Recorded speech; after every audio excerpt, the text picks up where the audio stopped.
Guys, welcome back. Today's project management basics will cover about three topics. What is a project, or what are project processes, and what are project constraints. So starting with what is a project. So projects are always temporary in nature.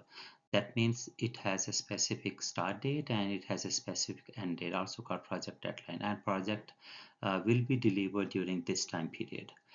So projects are created because there is a problem that needs to be addressed, or there's an opportunity. Problem in the sense, for example, there is some regulatory requirement from a regulatory agency that needs to be implemented, or there is some correction that needs to be done, then it can be treated as a project. The solution can be treated as a project, and it will be implemented within a specific time period.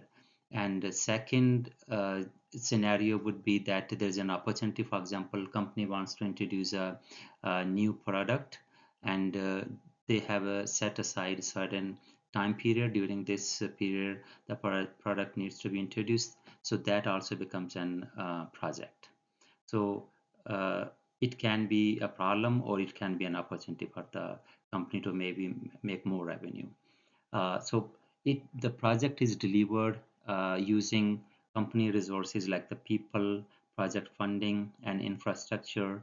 And once project is delivered, so all these resources are disbanded. That means they are unallocated from the project, and they are allocated to some other projects that are currently in progress. So as I said, that project has a specific start date and project has a specific end date. Okay. Moving along, processes of a project. So as per PMI, PMP, book of knowledge, so there are five processes: initiating, planning, executing, monitoring and controlling, and closing.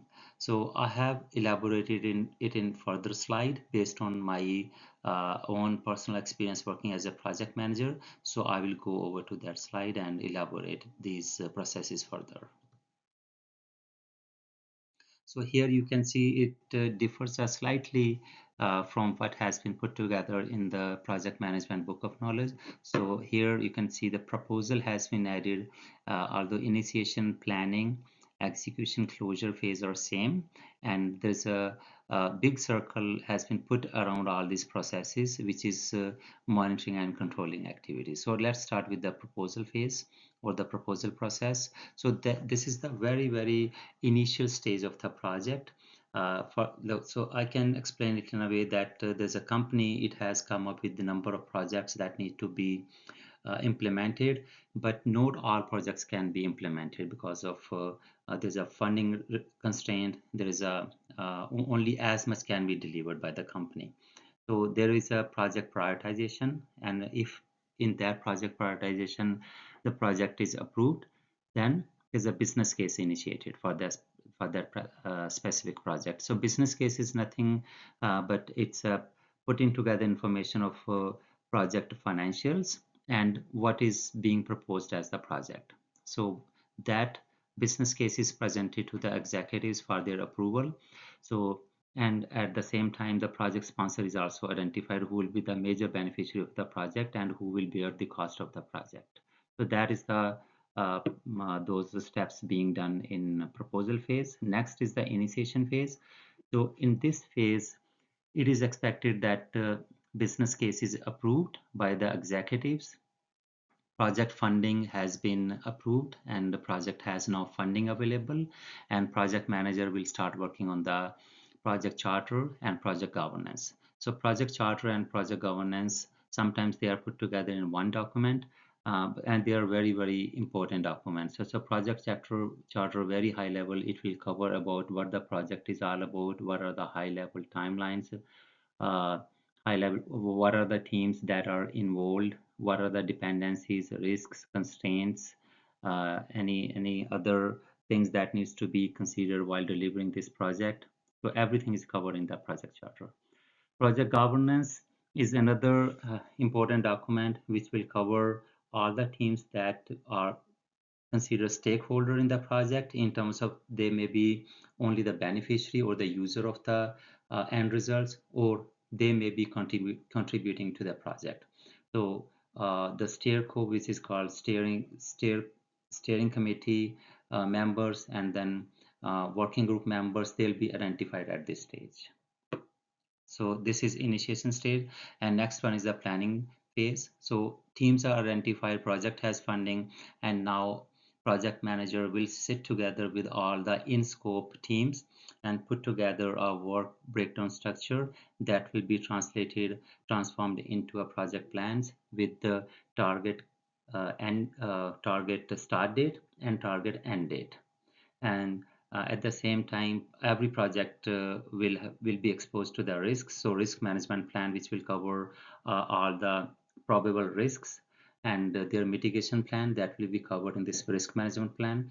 And at the same time, at this stage, operational readiness plan work will get started. So operational readiness plan is nothing but a document to take care of the situation when this end product of this project will be put in the put in the hands of final users. So they need to be ready in terms of a communication plan, and they need to be trained. So if there is any change to their existing process, there should be a training plan, and they should be trained. So all these things should be covered in the operational readiness plan. At the same time, I wanted to mention the support people. So they should also know about what exactly they need to support whenever this new product or new feature, new functionality is introduced after a project goes live. So that everything will be covered in planning stage. Next is the execution stage. So here, all the planned tasks, which I just mentioned in the planning phase, they will be executed. Project manager will do the financial reviews if a project is overspending or underspending. So there should be a risk raised for that. And the management needs to be kept posted about what's going on with the project financials through the periodic meetings. And operational readiness, which I just explained during the planning phase, that needs to be reviewed with all the stakeholders. So work will continue during execution stage, and then we move into the closure stage. So here implementation plan will be made, and it will be implemented based on all the tasks which have been put together in the implementation plan. Operational readiness plan will be executed. If there is any need for, there's a certain processes that needs to be adhered to. So change advisory board or technology advisory board would need to approve those. So those presentations will be done by project manager and technology team. In case this is a IT project, so that will be done. And then at the end, once everything is done, project has gone live, so project manager will put together project closure report, and then it will become BAU, which is called business as usual, and it will become part of the daily routine work of the team who will be using this end product of this project. And as I mentioned, that monitoring and control activities have been put together in a bigger circle over here. So this will continue right from the beginning to the end of the project. So this can be done through regular meetings, preparing a RAID document, which is the risks, assumptions, issues, and dependencies documents, project status reporting, which can be presented to the management in a weekly, bi-weekly, or monthly meetings. Change request, if there is any change to the project that will impact project costing or project scope, that needs to be approved and tracked so that there are no surprises to the end result of the project. So that is also main monitoring and controlling activity tool. And then there are dashboard updates. Depending upon the company you are working on, there will be a dashboard which you need to update for the project progress. So those are the processes of the project based on my experience and based on what I have just showed in my previous slide. The PM Book of Knowledge also captures. Okay, moving on to the next. So project constraints. So there are basically high level speaking, we have three constraints: cost, time, and scope. Cost means project funding. Time means we have a specific deadline for the project, and scope the requirements, the project requirements that will be delivered. So it all depends on the project. There might be some flexibility around cost or time or scope. I would want to cite the example of regulatory projects where time is not flexible at all. Uh, the company or organization needs to be compliant with those regulatory requirements by a certain time period.